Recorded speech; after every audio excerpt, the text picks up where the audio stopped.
how important is the 3 seed versus the 2 seed?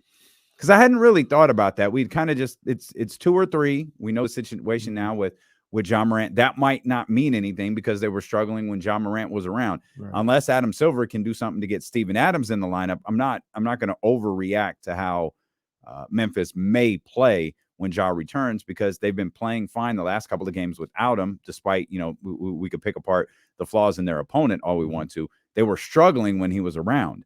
But I didn't really think about it until I realized, those potential teams at the 6th spot, we would, I think, consider pretty like certified, be it the Clippers or the Golden State Warriors.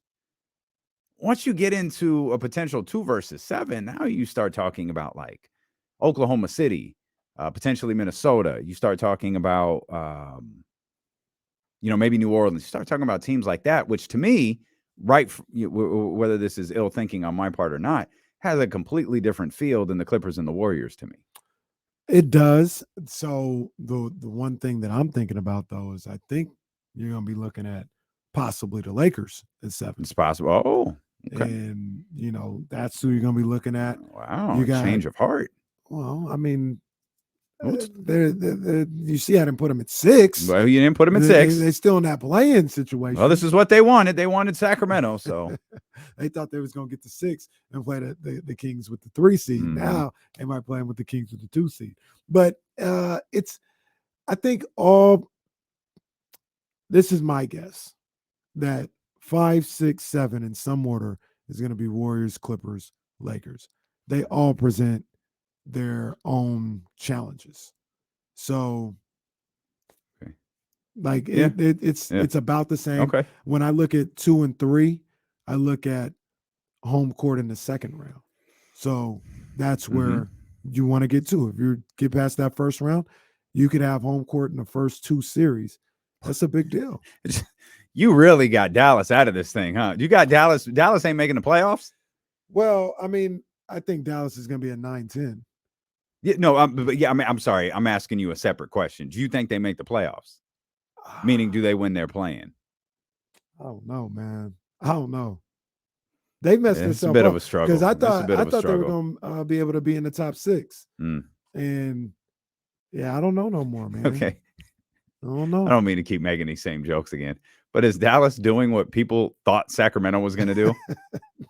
That's what it looks like. Is that all? I mean, is that what we're talking about here? Dallas is falling the way everyone said Sacramento would? That's crazy, man, because people were so hyped when Dallas made that deal. And this is a star-fascinated league. When they played in Sacramento, I saw it. I saw the ceiling. I was like, damn, like they could have something here. And then I saw them some more, and I was like, well, they don't play any defense. They're terrible on defense. I was like, well, they're never. I see the ceiling, and they're never going to reach the ceiling. So it doesn't really matter. And now they might not even make the playoffs. This is whoa. Am I looking at the right scale? Oh man, they're going to. They could lose control of this thing pretty quickly. Look at this. Look at what they've got. So they got at San Antonio tonight. Okay, good for them. Then they're at Los Angeles. Lakers, Clippers. Sorry, I don't know why I do that. They're at the Lakers. Okay. That's going to be a pretty big game. They're at the Grizzlies. But then they played the Grizzlies 3 times in the final month of the season. Jeez. They got Golden State after that. So at home. You'll have San Antonio, then you'll have at the Lakers, at the Grizzlies, then they'll be home for the Warriors. So the Warriors will be on the road. Perhaps it's better stated that way. The Warriors will be on the road in Dallas. But then look at their next group of opponents. This is where I say I feel like they start to lose control of this thing a little bit, in the sense of they've got Charlotte twice, okay. Charlotte, Indiana, Philadelphia, Miami, Atlanta. Those are all Eastern Conference teams. So you lose a lot of control there because, of course, you take care of business, that's fine. Right. But if 2 of the teams in front of you are winning games, like, you don't have the ability to knock them off. Can't hop teams. Of course, we all know they have the Sacramento game on April 5th. Then it's Chicago and San Antonio to close out the season, where this thing is probably over at that point. a large chunk of their remaining schedule is against Eastern Conference opponents. And some of That to me screams a massive disadvantage. And off the top of my head, because Indiana's in there, maybe a good amount of those on the road. Yeah, Philly's on the road for sure. Sure, Indiana's on the road. I'll pick up after the Golden State game, which was at home. The first Charlotte game is at home for Dallas. Then it's at Charlotte, at Indiana, at Philadelphia, at Miami, at Atlanta, and then they'll end with Sacramento, Chicago, and San Antonio in Dallas. And then that Kings game is first game back after a road trip. Oh man, you know how deadly those are. And that's coming off some. It could be over by then. Yeah. They got a large chunk of those games on NBA TV and ESPN, by the way. Gosh. My God. I bet you Atlanta and Dallas is on on national TV, isn't it? Atlanta and Dallas is on NBA TV. They love trying to make something out of this Luka Trey thing. They put them on national TV every year. I don't care about that game. LA, or those teams. LA, Memphis, Golden State, all on TV. This is a huge week. That whole road trip is on TV. Now that I look at it, except Charlotte.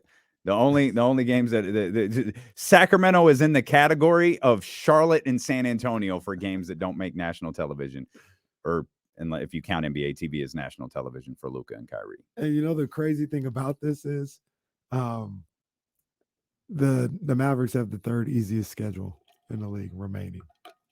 Doesn't seem like but it's not even it's not even the difficulty of the schedule that got my attention. It's just the volume of Eastern Conference opponents they have. Yeah. Like if you go look at Golden State, which I'm sure we have, simply because we wanted to look at how many road games they have left. But to me, if you're in one of those positions and you're ending against, like I'm looking. Obviously there's the Clippers game tonight at Atlanta, at Memphis, at Houston, at Dallas. We can make all of the road jokes we want to, but those are, with the exception of Atlanta, Western Conference opponents. The Houston game doesn't matter as much, but the Dallas and Memphis ones do. Yeah. They do play Philadelphia, but then they got Minnesota, New Orleans, they've got Denver, they've got Sacramento. Like those games to me have more value than having to play Charlotte twice in this final stretch. No, for sure, man. So this is a huge, what is this? Probably about a week and a half coming up. Dallas really could miss this whole thing. Wow. That's crazy. I mean, oh, happy day. That's what it would be if they missed it. Oh, happy day. Can't stand the Mavericks. Man, they're a game from falling out of this whole thing.